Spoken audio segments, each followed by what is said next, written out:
اور پھر اس جواب سے امپریشن کیا ملتا ہے کہ خان صاحب ماضی میں کیا کہتے تھے اور آج ان کے وفاقی وزیر کیا کہتے ہیں. حضرت آج ایک یوٹیوب چینل کے اوپر انٹرویو جب دے رہے تھے فواد چودھری صاحب، ان سے یہ پوچھا گیا کہ عمران خان اور تحریک انصاف کی حکومت کو پاکستان عوام نے 5 سال کا مینڈیٹ دیا ہے. بالکل درست بات کی ہے، ہر حکومت کو عوام کی جانب سے 5 سال کا مینڈیٹ ہی دیا جاتا ہے، اور اگر کسی حکومت کو چلتا کرنا ہے تو اسے 5 سال تک اپنی حکومت جو ہے وہ پوری کرنے دی جانی چاہیے. لیکن آرٹیکل 95 بھی بڑا واضح ہے، اگر ایوان جو ہے وزیر اعظم پر اعتماد کا اظہار نہیں کرتا اور عدم اعتماد کی تحریک آتی ہے تو یہ بھی ایک آئینی راستہ ہے. اسے یہ نہیں کہا جا سکتا کہ کسی منتخب وزیر اعظم کو جو ہے وہ کسی غیر آئینی طریقے سے جو ہے وہ ہٹایا جا رہا ہے، کیونکہ اگر آرٹیکل 95 کے تحت کسی وزیر اعظم کو ہٹایا جاتا ہے تو اس کی اپنی پارٹی کا بندہ بھی دوبارہ وزیر اعظم بن کے آ سکتا ہے، اور جس وزیر اعظم کو ہٹایا جاتا ہے وہ بھی دوبارہ سے وزیر اعظم کا امیدوار بن سکتا ہے. تو ایک آئینی ایک پروسیجر ہے جس پہ اوپر کسی کو میرے خیال میں اعتراض نہیں ہونا چاہیے، جو آئین کو سمجھتے ہیں،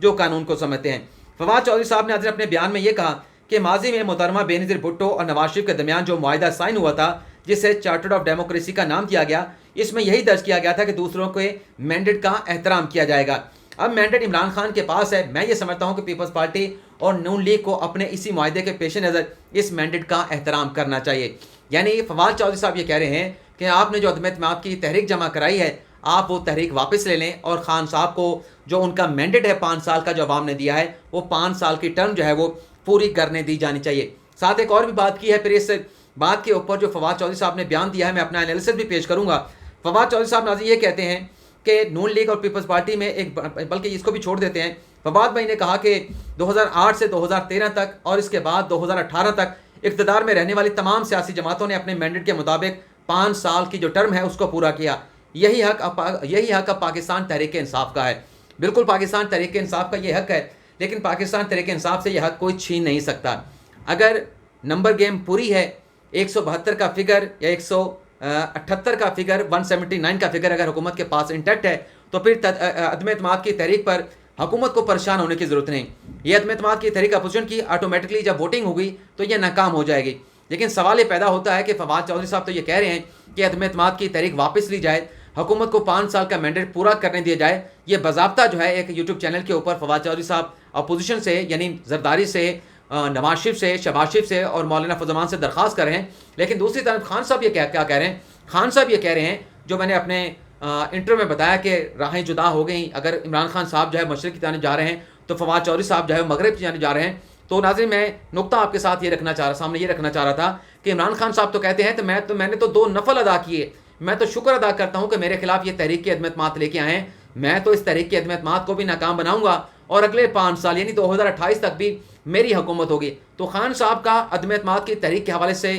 یہ موقف ہے، بڑا سخت سٹانس لے کے وہ چلے ہیں. اور جو دوست کہتے ہیں نا میں جھوٹ بول رہا ہوں، تو کہہ دیں کہ عمران خان صاحب نے آج یہ نہیں کہا اوورسیز کے مجمع کے ساتھ تقریب کے ساتھ خطاب کرتے ہوئے، اور وہ یہ بھی انکار نہیں کر سکتے کہ فواد چودھری صاحب کو جو میں نے بیان کوٹ کیا ہے کیا ان کا کہنے کا مقصد نہیں تھا، کیا انہوں نے یہ جملے ادا نہیں کیے، کیا انہوں نے بیان نہیں دیا. تو ایک طرف فواد چودھری صاحب ہیں جو یہ کہتے ہیں کہ جو موجودہ سیاسی صورتحال ہے اس میں تصادم ہو سکتا ہے، ملک میں غیر مستحکم سیاسی صورتحال پیدا ہو سکتی ہے، تو ہمیں کول ڈاؤن کرنا چاہیے، ہمیں مطلب ایسی تلخی نہیں پیدا کرنی چاہیے، ایسی عدم اعتماد جس سے قوم کے اندر تفریق پیدا ہو، ہمیں یہ اقدام نہیں اٹھانا چاہیے. لیکن دوسری طرف وہی وفاقی وزراء یہ بھی بیان دیتے ہیں کہ عدم اعتماد کی تحریک کو ہم ناکام بنائیں گے، آج نہیں کل عدم اعتماد کی تحریک لے آئیں. لیکن ساتھ ساتھ لگتا ہے کہ کنسلیشن کی بھی کوشش کی جا رہی ہے، مفاہمت بھی کوشش کی جا رہی ہے. ایسے بیانات جو ہے وہ شیخ رشید بھی دے رہے ہیں، لیکن خان صاحب تو ڈٹ کے کھڑے نظر آتے ہیں، بڑے پراعتماد دکھائی دیتے ہیں کہ میں تو اس کو ناکام بنا دوں گا. میں نے 2 نفل ادا کیے ہیں، بلکہ میں نے تو اللہ کا شکر ادا کیا کہ میرے خلاف یہ عدم اعتماد کی تحریک لے کے آئیں. ساتھ میں خان صاحب نے یہ بھی کہا کہ میں اس لیے بھی شکر ادا کرتا ہوں کہ جو آٹا پیاز کی قیمت سے متعلق عوام پوچھ رہے تھے اب عوام بھول گئے ہیں، اب عوام جو ہے وہ عدم اعتماد کی تحریک سے متعلق بات کرتے ہیں. تو خان صاحب یہاں پہ یہ بھی اعتراف کر رہے ہیں کہ ملک میں مہنگائی ہے، اور خان صاحب نے کہا کہ ہم مہنگائی کے حوالے سے سوچ بچار کر رہے تھے، مہنگائی کے حوالے سے غور و خوض کر رہے تھے، لیکن اب سارا جو ہے وہ پکچر تبدیل ہو چکی ہے، سیاسی منظرنامہ تبدیل ہو چکا ہے، قوم مہنگائی کو بھول کے عدم اعتماد کی تحریک کی طرف دیکھ رہے ہیں. تو یہ 2 متضاد جو ہے وہ ہم سٹانس دیکھ رہے ہیں حکومت کی طرف سے. خان صاحب کہتے ہیں کہ مقابلہ کروں گا، میں پیچھے نہیں ہٹوں گا، لیکن شیخ رشید صاحب اور فواد چودھری صاحب کے جو بیانات ہیں وہ مفاہمت کا اشارہ دیتے ہیں. وہ یہ کہتے ہیں کہ اگر 6 ماہ یا 1 سال پہلے الیکشن ہو جاتے ہیں تو ہم یہ کرنے کے لیے تیار ہیں، لیکن ہمیں صلح کا راستہ جو ہے اختیار کرنا ہوگا. اب ہم بات کر لیتے ہیں جو اسٹیٹمنٹ آیا ہے چودھری پرویز الہی صاحب کا، ناظرین اب آپ کو بتاتے رہے بلکہ اب بھی اسی بات کے اوپر قائم ہیں کہ جو اتحادی ہیں، چاہے وہ کاف لیگ ہے، چاہے وہ ایم کیو ایم ہے، چاہے وہ جی ڈی اے ہے، یہ تینوں سیاسی جماعتیں، بلکہ باپ کو بھی شامل کر لیتے ہیں، اپنے مستقبل کے حوالے سے اب تک فیصلہ کر چکے ہیں اور ان کا جھکاؤ جو ہے وہ اپوزیشن کی جانب ہے۔ لیکن ہم نے دیکھا ہے کہ جو خوشامتی صحافی ہیں، میں خزرت کی بات کر رہا ہوں، کسی کا نام نہیں بگاڑ رہا، اور جو کچھ ایسے حکومت کے ارد گرد جو لوگ بیٹھے ہوئے ہیں خان صاحب کے ارد گرد، وہ ابھی بھی ڈس انفارمیشن پھیلا رہے ہیں اور یہ کہہ رہے ہیں کہ ہمارے نمبر پورے ہیں، اور یہ کہہ رہے ہیں کہ اتحادی ہمارے ساتھ ہیں۔ آپ نے دیکھ لیا کہ جو ایم کیو ایم کے ڈیلیگیشن کے ساتھ حکومتی وزراء ملاقات کرنے کے لیے گئے، آج بھی کوئی یقین دہانی نہیں کرائی گئی۔ تو ایک طرف ڈس انفارمیشن پھیلائی جا رہی ہے، لیکن ہم آپ کو ایگزیکٹلی بتا رہے ہیں کہ کوئی بھی اتحادی جو ہے وہ حکومت کے ساتھ فی الحال چلنے کے لیے تیار نہیں۔ ہاں، حکومت کے ساتھ 10 سے 12 دن کا وقت حکومت کے پاس موجود ضرور ہے، اس میں اگر کوئی تبدیلی لا سکتے ہیں، کوئی اپسیٹ کر سکتے ہیں تو حکومت کے پاس وقت ہے۔ لیکن یہاں پر اگر ایسی کوئی ڈیولپمنٹ ہوتی ہے تو دوسری جانب اپوزیشن بھی اپنی جگہ پہ تیار ہے کہ اگر حکومت کوئی کارڈ کھیلتی ہے، اس کارڈ کا ہم نے کیسے جواب دینا ہے۔ یعنی اپوزیشن تو اب یہ کرنے جا رہی ہے کہ حکومت نے جو کہا ہے کہ ہم ڈی چوک پر 10 لاکھ کا مجمع کریں گے، جلسہ کریں گے، اور پھر جو لوگ پولنگ کے لیے ہمارے منحرف لوگ جائیں گے ووٹ ڈالنے کے لیے، ان کا ہم راستہ کاٹیں گے، ان کا ہم راستہ روکیں گے۔ تو اس کا علاج بھی اپوزیشن نے تلاش کر لیا ہے کہ جو 23 مارچ کا لانگ مارچ پہلے پوسٹ پون کر دیا گیا تھا، مؤخر کر دیا گیا تھا، اب وہ لانگ مارچ بھی ہونے جا رہا ہے۔ تو 23 مارچ کی جو پریڈ یہاں پہ اسلام آباد میں ہوگی، اس کے بعد 24 یا 25 مارچ کو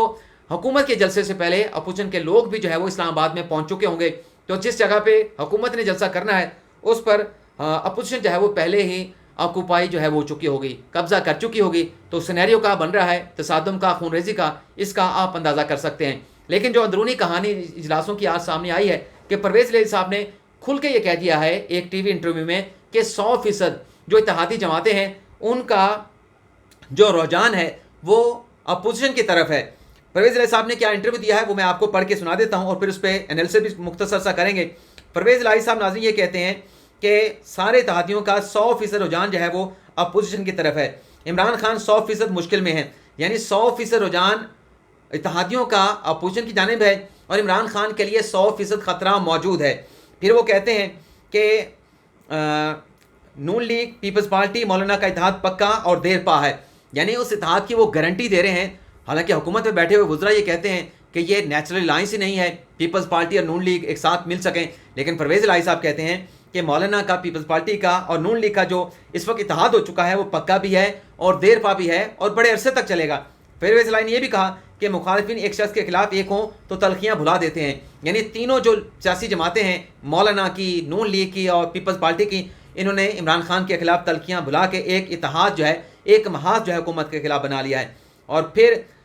اپنا یہ بھی انہوں نے قرار دیا کہ موجودہ جو حالات پیدا ہوئے ہیں، پرویز الہی نے کہا کہ اس کا ذمہ دار جو ہے کوئی اور نہیں بلکہ وزیر اعظم عمران خان ہے، جو چپ کر کے بیٹھے رہتے ہیں، اتحادیوں کے ساتھ رابطے نہیں کرتے، اتحادیوں کے ساتھ ملاقات نہیں کرتے، اتحادیوں کو اپنے پاس مدعو نہیں کرتے۔ یعنی جو دوریاں پیدا ہوئی ہیں، جو حالات پیدا ہوئے ہیں، اس کا ذمہ دار بھی پرویز الہی نے وزیر اعظم عمران خان کو جو ہے وہ قرار دیا ہے۔ تو جو دوست یہ کہہ رہے تھے کہ اپوزیشن نے کوئی فیصلہ نہیں کیا، ابھی تو قافلے کے طارق بشیر چیمہ نے یہ کہہ دیا، باپ پارٹی کے فلاں رہنما نے یہ کہہ دیا اور فلاں پارٹی کے فلاں لیڈر نے یہ کہہ دیا، تو جو چیزیں بھی اندر چل رہی ہیں، کیا سوچ بچار ہو رہی ہے، کیا سوچ چل رہی ہے، وہ پرویز الہی صاحب نے بتا دی ہے۔ کیونکہ پرویز الہی نے باپ کے لوگوں کے ساتھ بھی ملاقات کی ہے، ایم کیو ایم کے لوگوں کے ساتھ بھی ملاقات کی ہے اور جی ڈی اے کے مہر خدا بخش کے ساتھ بھی انہوں نے گفتگو کی ہے۔ تو بہرحال یہ اپڈیٹس آپ کے ساتھ ہم نے شیئر کرنی تھی، آپ سے اجازت چاہتے ہیں۔ اللہ تعالیٰ آپ کا حامی و ناصر ہو، دعا میں یاد رکھیے گا۔ اللہ حافظ۔